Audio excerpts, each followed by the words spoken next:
পাচারের তদন্তে কেন্দ্রীয় তদন্তকারী সংস্থা। রাজ্যে বালি পাচারের অভিযোগ দীর্ঘদিনের, আর এবার তার তদন্তেই নামে ইডি।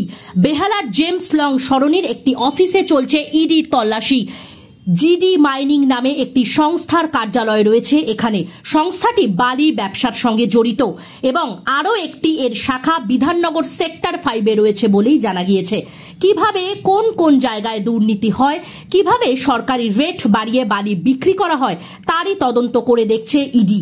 এই তদন্তেই বেহালার জেমস লং সরণিতেও জিডি মাইনিং নামক একটি সংস্থার অফিসে তল্লাশি চালানো হচ্ছে।